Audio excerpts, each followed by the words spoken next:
रामू नाम का एक किसान दोगलापुर नाम के गांव का रहने वाला था। वह अव्वल दर्जे का चालाक आदमी था। चोरी करना और दूसरों को ठगना उसकी खास आदत थी। उसके पास बैल की एक जोड़ी थी। उसमें एक युवा बैल था तो दूसरा काफी वृद्ध हो चुका था। एक दिन वृद्ध हो चुका बैल मर गया। कभी रामू सोचता कि अब अकेला बैल उसके लिए बेकार है, इसलिए दूसरा बैल खरीदकर फिर से 2 बैलों की जोड़ी बना लेनी चाहिए, या फिर इस बैल को किसी और को बेच देना चाहिए। कभी ठग रामू सोचता कि यदि वह नया बैल खरीदेगा तो इसमें उसके हजारों रुपए खर्च होंगे, और वह रुपए खर्च नहीं करना चाहता था। वो तो किसी को उल्लू बनाकर या चुरा कर नया बैल लेना चाहता था। अपनी इसी सोच पर अमल करते हुए वो अगले दिन सवेरे सवेरे ही अपना बैल खोलकर घर से निकल पड़ा। उसने मन ही मन यह बात अच्छी तरह सोच ली थी कि या तो वह मुफ्त में ही दूसरा बैल लेकर घर लौटेगा, नहीं तो अपने इस बैल को भी ऊंची कीमत पर बेच आएगा। दिन भर चलने के बाद रामू शाम को 8 से 10 कोस दूर भजनपुर गांव पहुंच गया। गांव के बाहर खेतों में हरी भरी फसल देखकर उसने सोचा, जरूर इस गांव के किसान खूब धनी होंगे। जैसे ही रामू थोड़ा आगे गया, रामू ने एक किसान का घर देखा। घर की एक तरफ एक सुंदर सा बैल बंधा हुआ था। एक ही नजर में रामू को वह बैल पसंद आ गया। रामू ने मन ही मन सोच लिया कि अब ये बैल मैं लेके ही रहूंगा। अगले ही क्षण वह अपने बैल के साथ घर के दरवाजे तक गया और कोई है कि आवाज देने लगा। ठग रामू की आवाज सुनकर घर का मालिक बाहर आया। रामू ने उससे कहा, भाई मैं बड़ी दूर से चलकर आ रहा हूँ, इसलिए मैं और मेरा बैल दोनों थक गए हैं। क्या हमें आपके यहाँ रात भर के लिए टिकने की जगह मिल जाएगी? ठग की बात सुन सोहन बोला, क्यों नहीं, खूब आराम से रहो। अभी खाना भी तैयार हो रहा है, तब तक अपने बैल को खूंटे से बांध दो।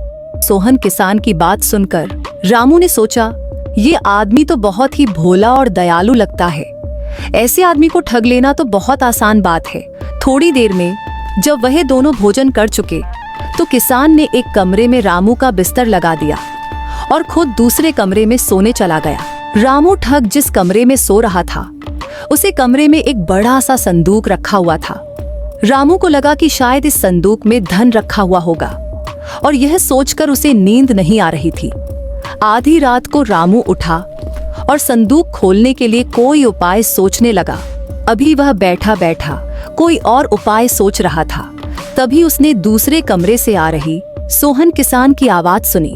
किसान अपनी पत्नी से कह रहा था, क्या बात है गीता, इतनी रात हो गई है और तुम अभी तक जाग रही हो? मैं तो एक नींद सो भी चुका हूँ।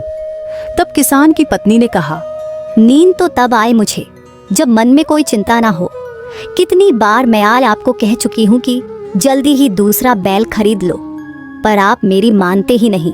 पत्नी को चिंता में देखकर किसान बोला, मैं सोच ही रहा हूँ कि कल ही किसी से रुपए उधार लेकर दूसरा बैल खरीदूं। रामू उन दोनों की बातें कान लगाकर सुन रहा था। तभी किसान की पत्नी आगे बोली, अब नया बैल खरीदने के लिए भी तुम दूसरे से उधार मांगोगे। मैं तो कहती हूँ कि अब इस गांव में कोई एक भी रुपया उधार देने वाला नहीं है। आज तक जिससे भी तुमने उधार लिया है, कभी उसको वापस भी लौटा नहीं पाए हो। मेरी बात मानो और सुबह मेरे गहने बेचकर नया बैल खरीद लेना। तुम भी बहुत खूब हो, कैसी बातें करती हो। उधार के पैसे तो हम जैसे तैसे चुका देंगे, पर दोबारा गहने बनवाना मुश्किल होगा। थोड़ी देर तक ऐसे ही पति पत्नी में तर्क वितर्क होते रहे। किसान की पत्नी बार बार कहे जा रही थी कि उधार के रुपयों से लिए हुए बैल को मैं इस घर में घुसने तक नहीं दूंगी। पत्नी की बात सुन किसान गुस्सा होते हुए बोला, मैं अब इस उलझन में नहीं पड़ूंगा। तुम्हारे गहनों को मैं हाथ नहीं लगाऊंगा। तुम्हें कोई अपना बैल तुम्हारे गहनों के बदले दे दे तो तुम ले लेना। रामू ठग अब तक दोनों की बातें सुनकर मन ही मन मुस्कुरा रहा था।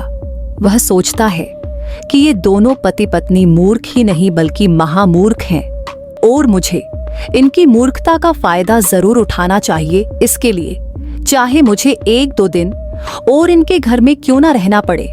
अगली सुबह पत्नी से नाराज होकर किसान बिना कुछ खाए घर से चला गया। ठग ने अच्छा मौका देखा और किसान की पत्नी से बात बनाकर बोला, मुझे अपना बैल बेचना है।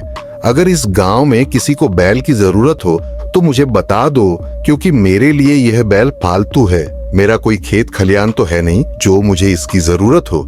ये सुन किसान की पत्नी खुशी से बोली, भाई बैल तो मैं ही ले लूंगी, पर मेरे पास आपको देने के लिए नकद रुपए नहीं है, सिर्फ मेरी माँ के दिए हुए कुछ पुराने गहने हैं। अगर उनके बदले तुम अपनी बैल बेचना चाहते हो तो मैं इसे ले लूंगी। अरे कोई बात नहीं बहन, मैं तैयार हूँ। आपने कल बिना जान पहचान के मुझे अपने घर में रखा, खूब खातिरदारी की। आप फिक्र ना करे, मैं अपना बैल आपको ही देके जाऊंगा। ये सुनते ही किसान की पत्नी अंदर गई और गहनों की पोटली ले आई और ठग को देकर बोली, ये लो भाई, ये हमारी जिंदगी भर की कमाई है। पोटली के गहने देख ठग रामू खुश हो गया। उसने सोचा ये किसान पति पत्नी दोनों ही महामूर्ख है। इन गहनों में 2 बैलों की जोड़ी आ जाएगी। चलो मुझे क्या, ऐसे ही मूर्ख लोगों से हो हमारा काम चलता है।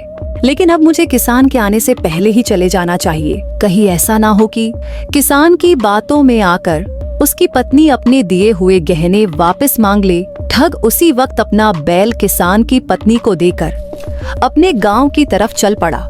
शाम तक वह अपने गांव पहुंच गया। उस रात आराम करने के बाद दूसरे दिन ठग रामू गांव के साहूकार के पास गहने बेचने गया। गहनों को देख परख कर साहूकार बोला, क्या भाई तुम्हें आज सुबह सुबह मैं ही मिला हूँ मूर्ख बनाने के लिए? इन गहनों की कीमत तो कुछ भी नहीं है।